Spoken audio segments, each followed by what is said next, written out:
Welcome to another episode of the We're Talking Drums podcast. This is episode 89. My guest this week is the amazing Charlie Koryn, the live drummer for Incantation.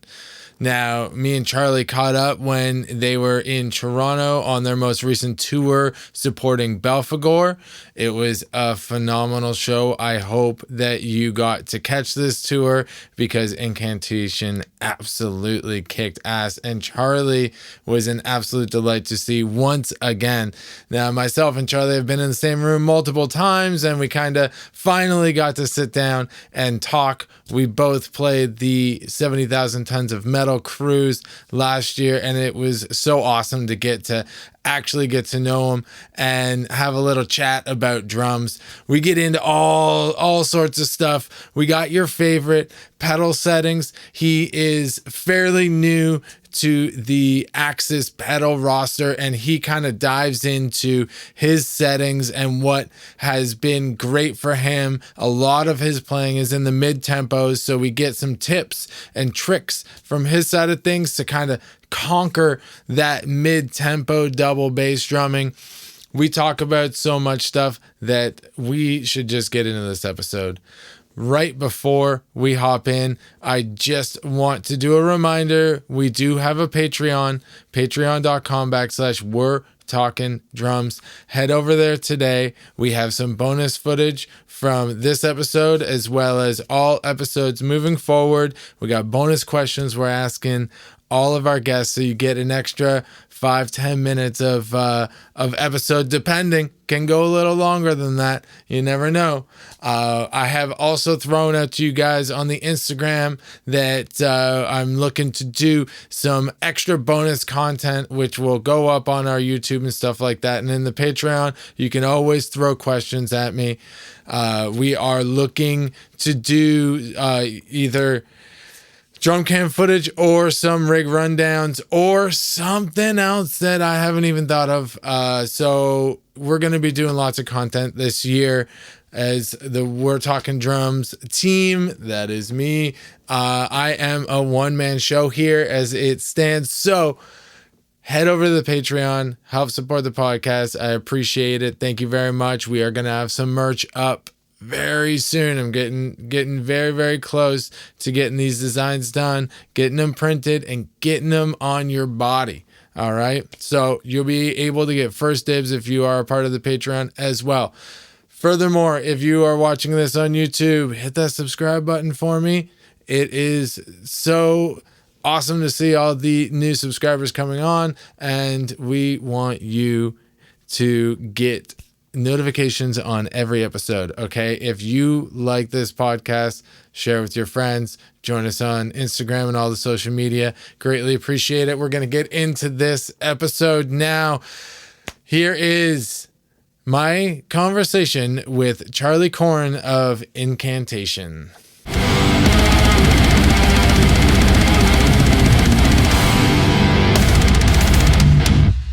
Charlie Koryn, welcome to the We're Talking Drums podcast. How you doing today, man? Good, man. It's been, we're on day 4 of the tour. It's been a little bit hectic. It's always a little crazy the first week. But yeah, we're here in Toronto. Yeah, Toronto at Lee's Palace. Back again. We were out with, you're playing for Incantation, supporting Belphegor on this run. First couple shows been going well, good crowd response, all that? Yeah, we started, I guess it's been a little longer for me. I was in Greensboro for a couple weeks. We were rehearsing. We played a show in Pensacola, Florida, with Incantation, like a headlining show. And then we had about a week of rehearsals. The next weekend we played, John from Incantation puts on like a Carolina Chainsaw Massacre Fest. It's like a horror theme fest that we played in Raleigh.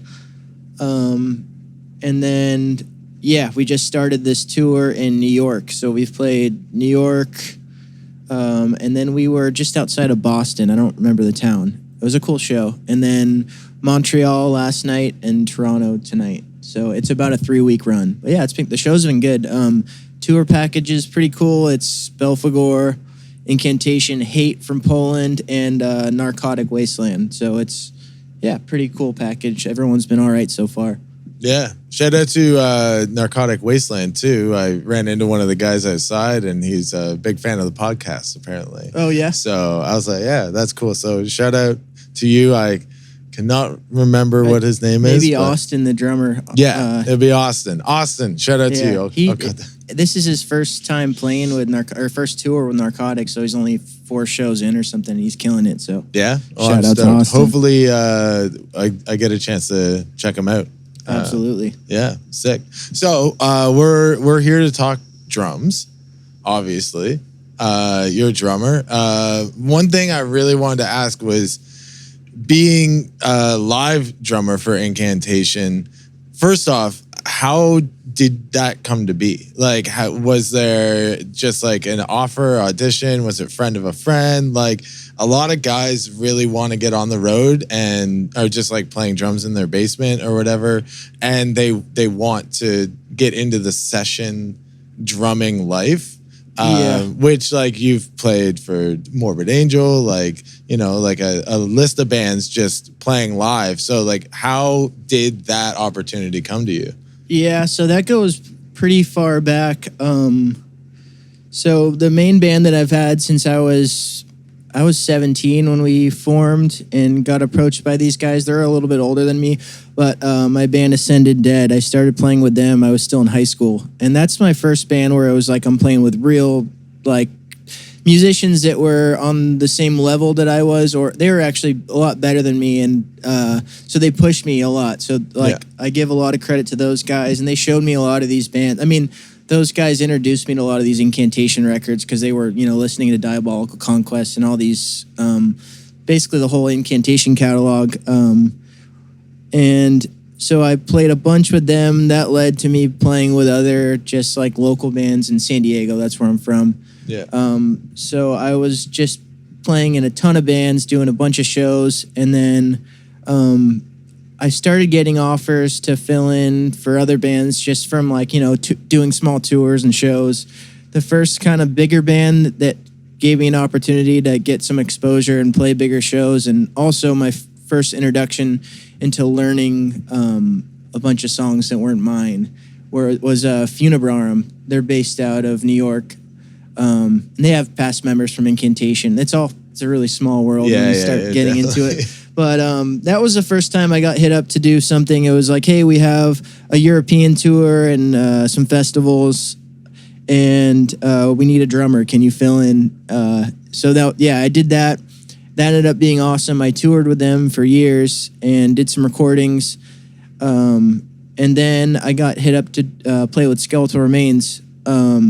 They're in LA. I was in San Diego. Or no, I was living in Portland at the time. I've been all over the West Coast. But that was another gig where it pushed me to learn a bunch of songs and get outside of my comfort zone a little bit and learn there was 3 different drummers I was learning parts from. That's insane. You kind of have to get in the head of each different drummer and style. And when you're first, like when you barely know these guys and they don't know you're playing that well, you really have to play the songs as written, and you don't want them to be looking back like and be doing anything weird. Yeah. So I spent a lot of time transcribing and really learning that stuff. And I did a couple tours with them, and I think I might have been out on the road with them, and Incantation made a post that they needed a session drummer, and I thought it was interesting because I had seen them on a tour, and they had a session. I think it was I forget what tour it was. They were with Dying Fetus or something.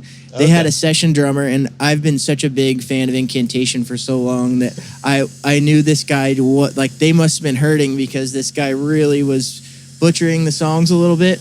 Oh yeah.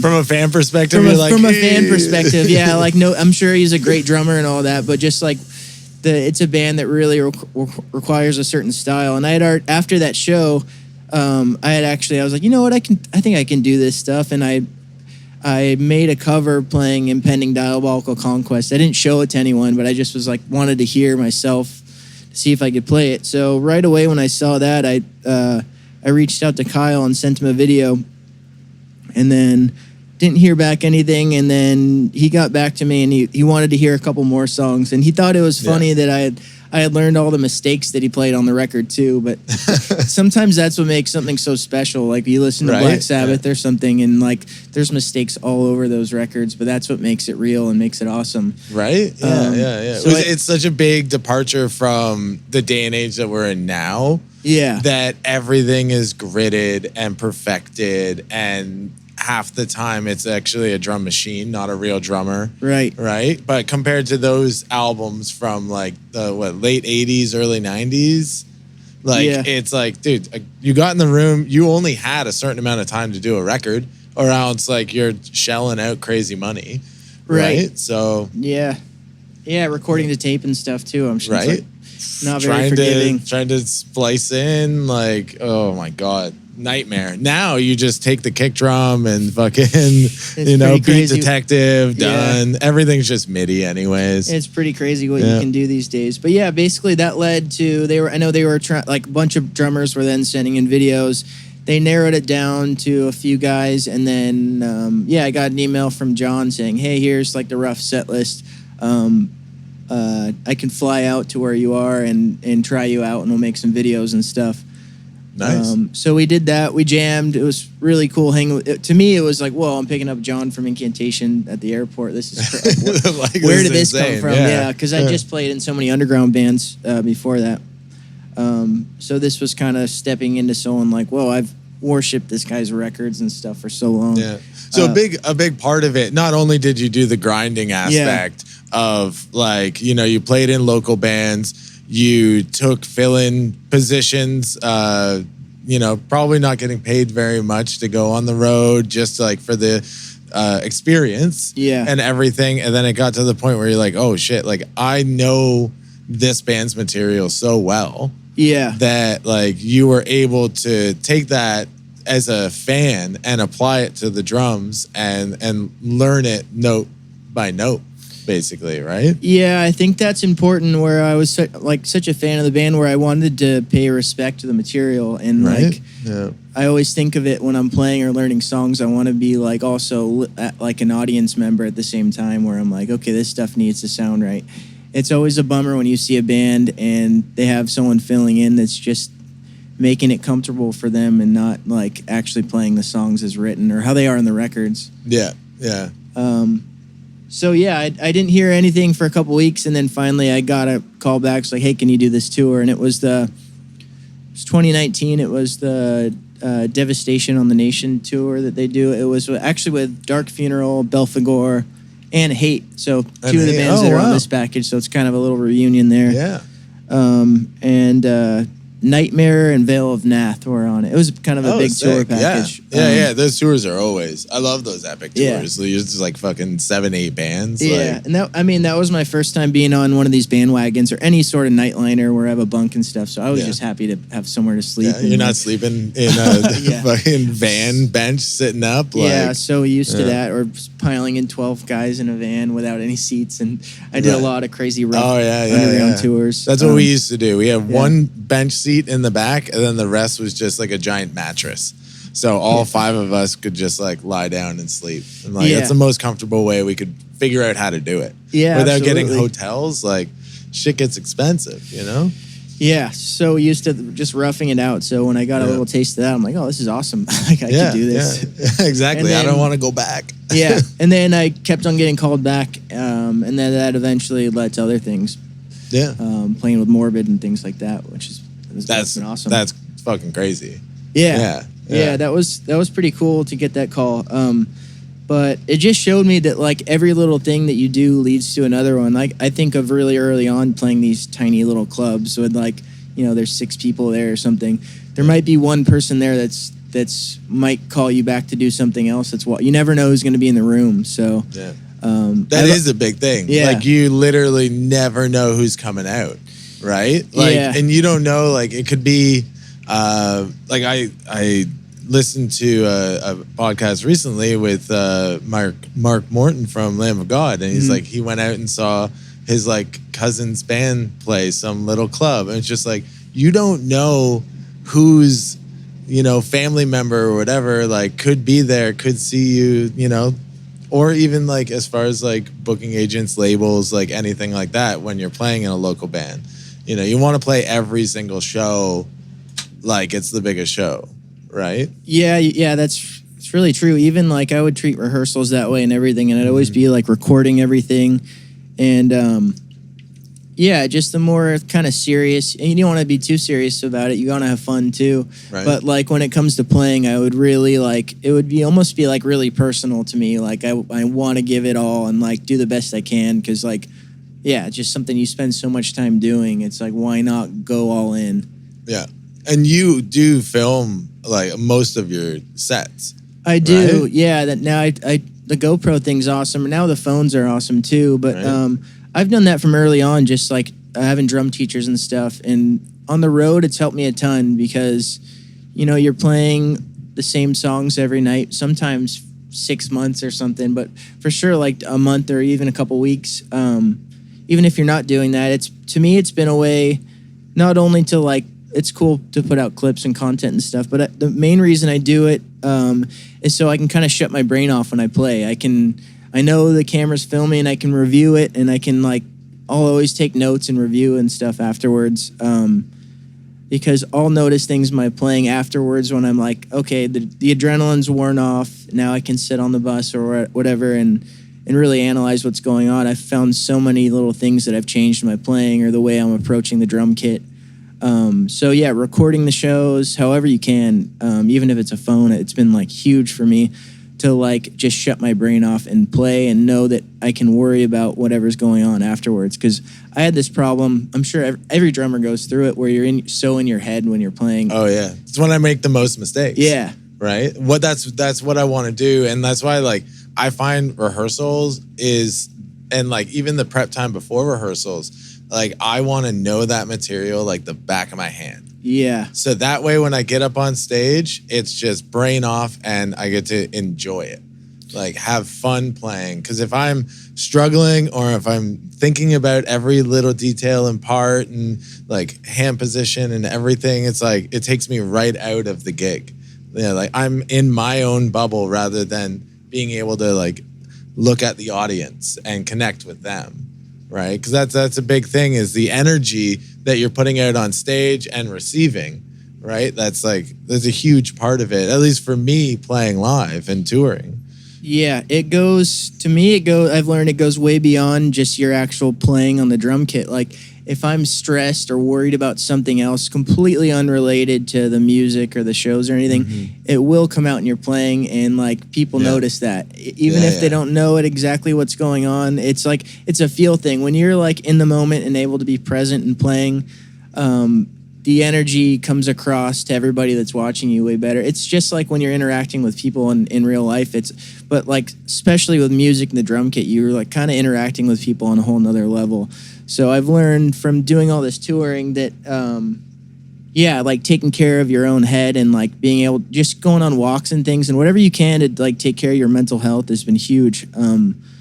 Just you get on stage and if you're able to have a clear head or clear enough head where you're not worried or nervous or thinking about the songs and you can just play and interact and have a good time, like it's just going to come across better and big time. Probably big get time. a call back after doing that. Right, exactly. Yeah. And it's hard though. Like touring is tough. Yeah. And it's really hard, especially when you're doing month after month after month on the road to like keep your mental health in check.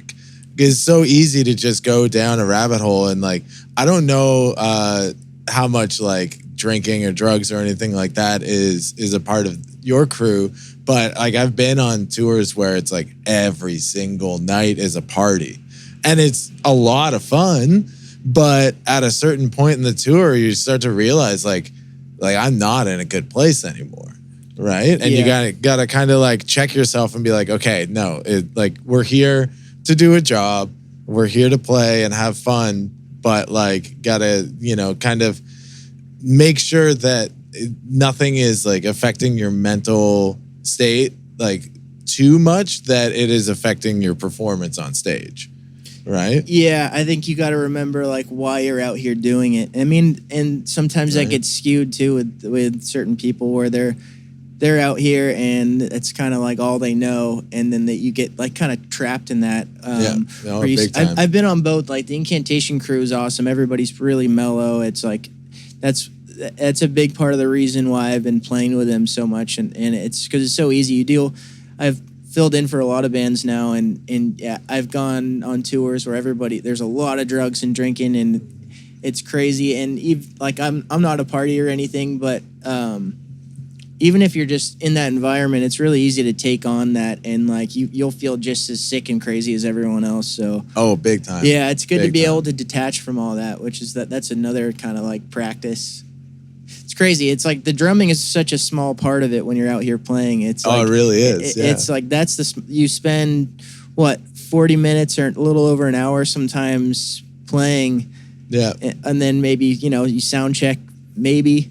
And that's another half hour, an hour. At most. Yeah, right? if you get the luxury to even sound check. Usually it's a line maybe check, a song or two of actual playing. Other than that, you're just hitting a drum. Like, you spend the rest of the time around these people, and we play extreme metal, so there's a lot of crazy personalities. I mean, I think we're all here because we're a little bit crazy too. But yeah, you deal with a lot of that, and a lot of these just different energy that gets pretty hectic. So the more you're able to detach from it, I think is it's super crucial to being out here for an extended period of time. Big time. I know when I get back on the road, going to the gym is going to be like a heavy part of my routine. Right. Like that's going to be a non-negotiable for me. Like I need that at this point. Like keeping my physical health up, like I'm pushing 40 now. So I'm like, I gotta stay there because every time I go on tour, I end up losing so much muscle. And I'm just like, I feel like a blob of shit by the time I get home. And then that post-tour depression comes in. It's just like, it's a mess. So I'm like, no, gym is like, or like long walks or something like that, It's great for mental health. Yeah, rather than just sitting around in your bunk all day doing nothing. Yeah, right. Yeah, and it is tough to like, remember to eat enough and stuff, especially like when you're like we were talking about that earlier. Like I don't like to eat too much before I play, but also you have to eat when you're out here, and sometimes you're in the middle of nowhere and you have gas station food and all that. So yeah, like exercise. I mean, I have so much energy as it is. Like anyone that knows me knows I'm like always bouncing around doing a million things. So when I'm on the road, I start to lose it a little bit. So like going on walks, or like if I can find a gym or something, that's huge. Yeah, you start to go a little squirrely. Yeah, I'm always like pacing around, and like you'll see me more outside more than even when the weather's not so good. I'm like wandering around and exploring and stuff. Yeah. A lot of that's just getting out the energy, and also it's really good to just get away from the crew and have some alone time just for your own head. Definitely. And there's always like one or two crew that you kind of gravitate to. So even having like a buddy that like has the same mentality to like go on walks with and chat and grab a smoothie. Exactly, yeah. Love a good smoothie, That was like on the Morbid tour, a lot of tours. I've done a lot of tours with Don Durr. We were talking about Don. Shout out to Don. Yeah. If anyone needs a front of house guy, Snare Bomb Don. Yeah. Me and Don would always, like, after sound check, we'd just go cruise out and find some food or a coffee somewhere, or just like go and explore some museums or whatever it is. So it's always good having someone to cruise around with. Yeah. Do you smoke weed too? I don't. No? Okay. Yeah. I used to smoke. I haven't it's almost been 2 years since I've like drinking any alcohol either, and then I've just stopped smoking weed too. Just I don't know, I didn't ever have like the obsession with it or the need for it or anything, but it was an easy thing for me to kind of eliminate that just made things easier. I've been dealing with a lot of stuff the past couple years, and it's just been just easier not to. Yeah, because I know Don's a big pot smoker. He really is. So yeah. I know. Like I can't smoke weed anymore. Like once a year, I dabble, and like I'll like take a hit, and then immediately I'm like, no, I don't like this. Like I don't like being high anymore. Like it's not fun. Like we were in Europe, and like I don't drink, and like everybody was like drinking and everything like that. And I'm like, well, I could smoke weed. Like I have a problem with alcohol, not not weed. Like I just dabbled on and off, right? But I tried that and I sat down in the common area and I was like, immediately I got up and went to my bunk. I'm like, no, headphones in. I'm just like, I can't. My anxiety got so bad. I was just like, nope, I'm going to my bunk. I'm being alone. And I'm like, this was the opposite of partying. Yeah. Like I'm like, no. So I just like, I don't even touch it anymore. Yeah, it's funny that it was I think the second tour, big US tour I did with Incantation. It was with Morbid Angel and Watain. It was like the Sickness tour, they called it or something. Yeah. It was a North American tour. And Scott Fuller that was playing drums with Morbid. He's a good friend of mine. I've known him since I was a teenager, just playing in bands and stuff. Yeah. And I was hanging on the Morbid bus with him. This was like 2 shows in or something. And he gave me like a gummy, and I thought it was just a vitamin or something because I got on the Morbid bus. He was like, yeah, have a slice of pizza, have a beer, whatever. Yeah. And then he gave me this gummy, so I ate it not thinking anything. And then all of a sudden I'm like, whoa, I feel crazy. And I went back to my bunk, and I'm just like, thinking I'm having a heart attack, panic attack, or whatever. Like, like something's going on. What is going on? And then I show up to sound check and say what's up to Scott. He's like, how was that edible that I gave you? I'm like, oh my God, that makes so much sense. But I was freaking out, getting real paranoid. But like, dude, at least tell me. I like the idea of like smoking a joint or having a beer, but then when I do, I'm just like, I don't want this. Yeah. Not for me. Yeah. My problems, as soon as I have one beer, I want a million beers. Yeah. I get way too excited and and then I'm like, I got way too much shit to do. Like I can't do this anymore. Yeah. For me, it started really affecting like my personal life and my day to day. Cause like, it's one thing on tour. It was never like the biggest problem on tour because it's like it's always there. It never really affected my performance per se, but it was always coming home. It was hard to really like give it up and like go back to a normal life and just like once a week. Like no, it was like 5 days a week, and those other 2 days I'm just in bed because like I'm so violently hungover. Like. Yeah. It was just it was a problem. So I don't do it anymore. Yeah, that's it. It can be a sad way to live, but but dude, sobriety is like everybody, like so many people who are touring talk about it now. Where it's just like, man, we fucking partied hard, and now it's everybody has to get sober. Yeah, I mean, it's like, not easy being out on the road too, and like so it makes sense. Yeah, you'll get into that mode, and it's all around you. You're playing bars and venues who are making their money off of alcohol sales, right? And there's usually like on these tours, there's you get a couple bottles of whiskey for free every night and however many beers you want on a lot of these tours. So and fans want to buy you drinks too. Yeah. Like it's.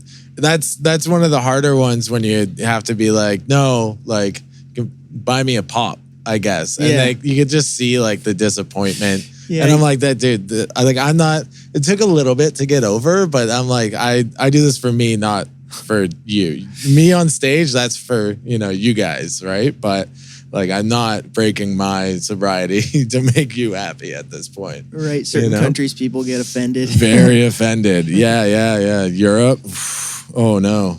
Like Germany, like that's their, that's a glass of water in the morning is like that's a beer. Like that's just what they do, So sorry guys, but no dice. Yeah. I have an incredibly addictive personality. So anything, I got to be careful about what I get into. But luckily I've chose some things that are pretty productive, playing drums and recording and music. Yeah. That's it, man.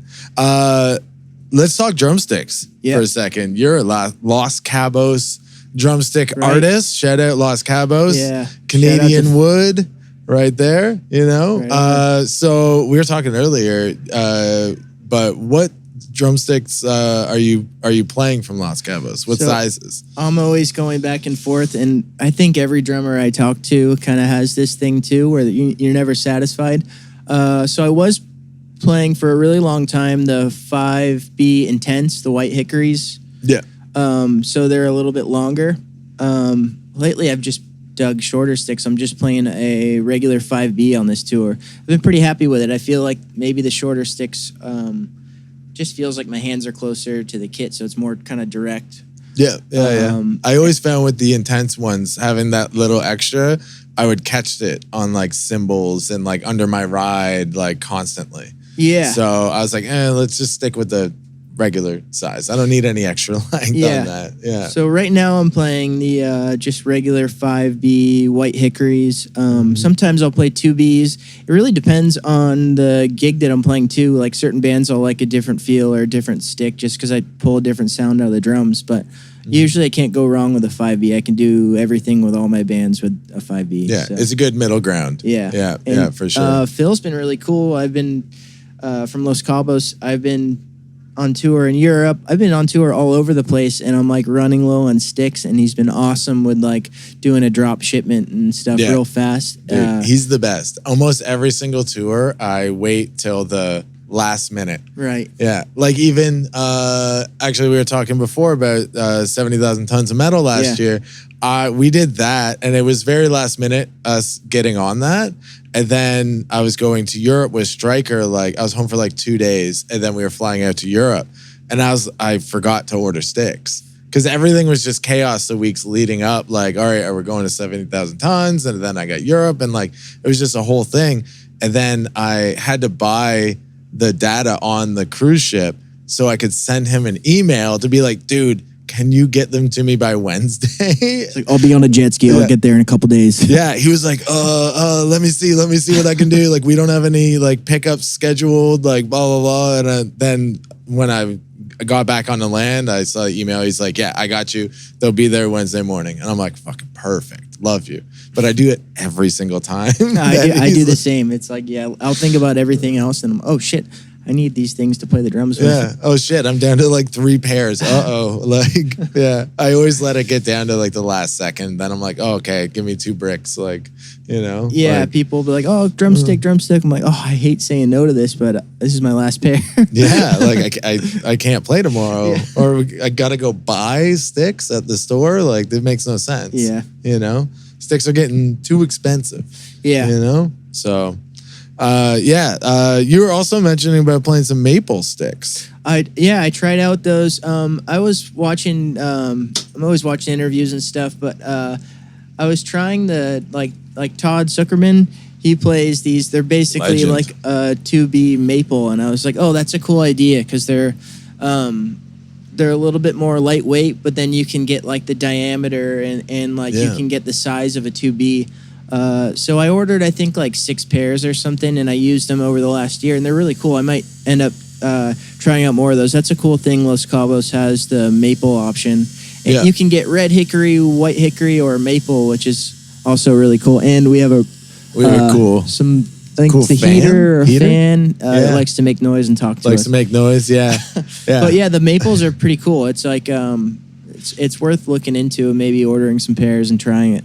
Yeah, definitely. I played for some like more soft rock style stuff a couple years back and had a couple pairs of the maple because Phil also will like with an order he'll send like a bunch of different sticks to try. Yeah. Right? Like he's sent me so many. He's been trying so hard to get me on the red hickory for the last like 8 years. Like ever since they really started pushing them, he's like, come on, here's a couple pairs of the red hickory, 5B, 2B, rock sticks, like whatever. But I had a couple pairs of the maple 5Bs, I think. And they worked great. They were great for like, I find you can get so much more dynamics out of them. Like going from soft to hard hits is a lot easier with a lighter stick. Right? I think so, yeah. And you get, they like kind of absorb a lot better too than the hickory. I mean, they're just a little bit softer wood, I think, maybe, or something. So, they're kind of easier on the hands. So, definitely. Yeah. I like them. All right, big shout out, Los Cabos segment over. All right, now let's talk about some double bass drumming. A lot of the stuff you do in Incantation is in the mid-tempo range, which is every metal drummers fucking bane of existence. Like guys are going like 280, 300, but it's always that like 160, 170 range that is just punishing. Like guys just can't do the like mid tempos, but you seem to have it fucking locked in.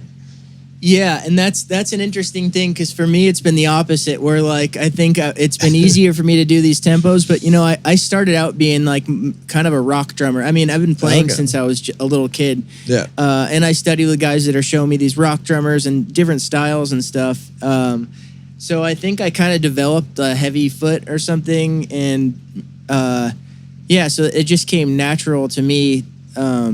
Just when I played a double pedal, I'd be playing along to like, you know, Black Sabbath or whatever, but then adding double kick in. Yeah. And things like that, or playing along to some funk tunes or whatever, but then I'd add some double bass. And I always played whatever like broken chain pedals that I had around too. So I was kind of like just stuck in this kind of caveman range of, playing from like 120 to 200 or whatever. Right, and then I started hearing Slayer and stuff, and then I heard Morbid Angel or whatever, and I'm like, oh, I got to do this. So I learned all that stuff on like broken pedals pretty much. Yeah. With a loose spring tension and the beaters far back or whatever I could do to get it. So yeah, you really have to muscle through some of those tempos. I mean, there's Big ways time. Of doing it, and I didn't use like triggers until. That's another discussion. Everyone's gonna get mad, or yeah. We'll hop into that right after this. Yeah. But I didn't use them until like I think I've like messed around with them in some of my other bands and stuff, but I didn't really use them as a requirement where I had to lock in with them until like the Morbid Angel tour, and that was pretty recent. That was 2023. That's when I really started like actually I'm gonna like figure these things out. So I've always just loved the sound of a real bass drum. Yeah. But I understand for like certain styles, it's like, especially with the extreme metal stuff, it's just a sonic thing. Like I'll bring them on tours and I'll let the sound guy decide what he wants to work with depending on the bass drums we have. Oftentimes it's a rental kit, but I guess back to the mid-tempo range, I think just really like playing songs that are in that range. Incantation's great if you want to learn, like really lock into those awkward mid-tempo double bass, like learn some Incan songs, and like really open up your bass drum, take all the stuffing out and tune them super loose and just get into that mode. I think with any type of style, you have to kind of like absorb it and listen to it and learn the language. So if you're just like on a pad trying exercises to a metronome, that might not be, I mean, it's great to do, but that might not be the best route to really learn it and absorb it. I think with anything, because, you know, we're out here playing music and making music and art and things like that. So, yeah, really getting into it and learning a song and not just learning it, listening in your headphones or anything like that. Learn the song and then also listen to yourself, film yourself, and just with like a camera microphone and make sure the whole kit sounds good with your mid-tempo double bass, not just be able to isolate that. It's good to like when you're figuring out like issues with your playing to isolate limbs and things like that and do drills, but you also have to remember to do just as much playing the music. I think that's what worked for me. Yeah, that's great advice. Yeah. All right, if you want to learn mid-tempos, there you go. Yeah, all the advice you need. Yeah, but don't dive too deep because you know we're in the middle. We're not in the deep end. Right? Yeah, in the middle. All right, let's talk triggers. You said the triggering word there. You know how do you feel about like overall with the way that metal is now and people using triggers? Do you think that the double stroke thing is just like a party trick, or like what are your feelings on this? I'm kind of like I have a different opinion than a lot of people. I'm like not really like don't really care either way. If I hear someone and I'm out in the audience and I'm thinking about the whole band, I'm not just thinking about if a drummer's playing and I'm like, wow, that drummer's amazing, but sometimes the drummer's great, but he doesn't make the whole band feel good. And you know, when you're playing in a band, your purpose is to be there and to make the whole thing feel good. Yeah. I had a lot of problems with that early on. So yeah, the triggering and double stroke thing, like I don't care what you're doing with your feet. People are so harsh on each other. And I it's know. like, It's if you have to set your brutal out pedals there. up crazy and have the beater next to the head, go for it. And if you need a trigger to make the bass drum sound good, just make sure you have a good sounding sample and it fits with the rest of the band. Don't use just one thing for everything. Like, that's another thing. It's like, if you're going to do it, really dive into it and be musical with it.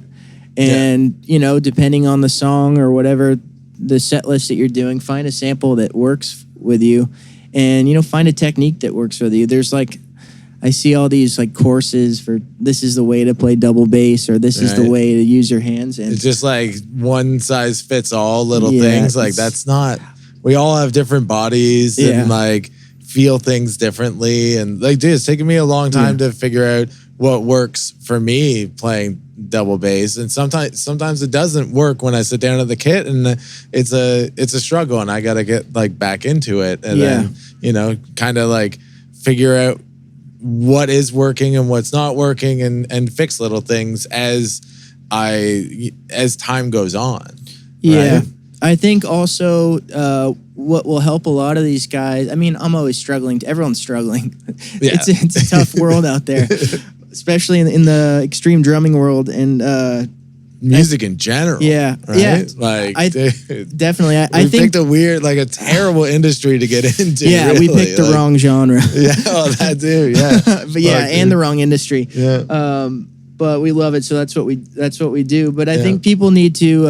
I think it'll be helpful if you can zoom out a little bit and really like listen in and be harsh on yourself, and also find someone that has a perspective that you can kind of resonate with or trust. Like finding mentors or people that, or even friends. They don't even have to be a musician or a drummer. Just someone that like can tell you when something's not sounding right. And instead of like trying to do these exercises, I don't know anyone that's like done one of these 30-day courses that's like, oh, I can play double bass fast in all my bands now, or I can hit these tempos. It's like, it's really, you got to just be playing with people and playing in bands and pushing yourself that way and recording yourself. I think that's the best way to get better and be brutally honest with yourself. There's too many guys that just think, oh, I got it figured out. And, once you stop learning and you like, you're not you can't be taught anymore. That's a really scary place to be, and you see it a lot. It really is. Yeah, yeah. No, I would say 95% of the people that I've talked to on this podcast, it's like across the board. They're like, we are always like learning. Like that is like you never stop learning or like striving to learn different things. Like there's no like finish line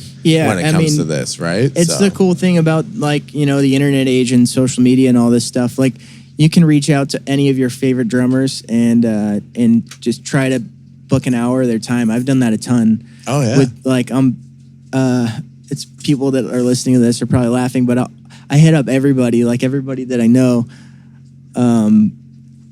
just to try to get lessons from everyone. Like especially if I have a gig that I'm struggling with, I get in my own head a lot. So some of it's not even talking about drums, but I take lessons with all sorts of guys that are like, I just need someone to talk to or vent to or something. And there's so much to learn from everyone. Yeah. Like I hit up Brandon Zaki from Whitechapel and I was like, yo, when you're home, like, let's hop on a call. My hands are in shambles. Yeah, I need you to fucking help me, brother. Because like my hands have always been such a problem. Like feet, fine. I can keep up, but like my hands the last like couple of years, I've just like, I don't know if I've changed something so drastically or it's just years of poor technique. But like, I'm like, dude, I need your help. So let's hop on a call. Like I'll pay you for a drum lesson. Cause like his hands are insane. Yeah. So I thought of him. I was like, okay, I think the last date of their tour is tonight. So I'm going to hit him up tomorrow and be like, yo, when do you fly in? Let's do this. Cause I need it. You know? Yeah. I mean, that's the best way to do it. Like find guys that you like the way they play or you like the way they approach things, and try to learn from them rather than just trying to figure out, because there is no right or wrong way to do things. I got in that rabbit hole where I'm like, oh, I need to learn this technique because someone called it this thing, and I should probably figure it out. But yeah, that's unfortunately, I wish there was like just a manual for this stuff, but everybody's built different. Yeah. And also like I really, really think that our bodies were not meant to play extreme drums. Like extreme metal drumming, like there's always going to be a little bit of like strain on your body from doing it. Like no matter what your technique is or anything like that, it's like what we're doing is it's fucking crazy. You know, like our bodies weren't built to do this. You know? Yeah, I mean, you look at the pioneers for this stuff, a lot of them are a little bit broken. Yeah. So I think it's super important to learn from that and like fixing things early on, as early as you can, really, and really pay attention to things like, you know, posture and like tension and things like that. Like I'll study with I've done some lessons with Dave DeCenso. Shout out to Dave. And he's been really cool just about like approaching things. Like he'll talk about things like fluidity and he'll like make analogies to water and things like that, which really help not only on the drum kit, it's helped me like just help my mind. He talks about, he calls it mastering the instrument that plays the instrument, which that was a super eye-opening thing to me, where it's like, maybe it isn't my technique on the drum kit. It's like, I need to like kind of clear my head and then everything will come a little bit more fluid. So things like that. Yeah. It's kind of like a meditation technique. Yeah. Yeah. Sometimes things like that off the drum kit, if you zoom out a little bit, will help your playing in a bigger way than trying to do some course or follow an exercise. Yeah, for sure. Yeah. All right. Let's talk about your pedals real quick. And then like, I think we got to wrap this up. Yeah. Yeah. You're an Axis artist. Yeah. You're playing some longboards. Yeah. Carbon. Yeah, it's the carbon footboard and then the regular plate. I'd like to try the full carbon pedals, but they're pretty cool. Shout out to Zed and Benny and all the guys at Axis. Yeah. They've been really cool. For a long time, playing Axis pedals was like a love-hate thing for me. Yeah. I grew up, like as I was saying, playing chain pedals. Whatever it was. So I'm still really comfortable and I love playing chain pedals, but Zed really worked with me on finding a pedal that really works with my playing across all genres. So I have a rock band that I play with and I'm always playing different styles and things. And yeah, so I play the longboards with a carbon footboard in the micro tune springs. On this tour with Incantation, I have things set up pretty loose, and I'm using the Danmar beaters. Oh, okay. Also, shout out to Danmar. Yeah, they're pretty heavy. Yeah, right? Super heavy wood beaters. I often don't use a trigger with Incantation, so I really have to like just kind of lay into the kick drums in order to get a good sound from them. So that works for me right now. But if you talk to me next week, things will probably be completely different with my pedal setup. You know how it is. Yeah, absolutely, man. All right, we'll wrap this up here. If you don't mind, I just got a couple questions for our Patreon. Yeah. We'll do rapid fire. So if you want to hear whatever these questions are going to be the answers to, then go over to patreon.com/we're talking drums. No question mark at the end, but we'll see you there. Thank you, Charlie, for joining me today. It's been a fucking blast, man. Yeah, it's been awesome. Thanks for having me.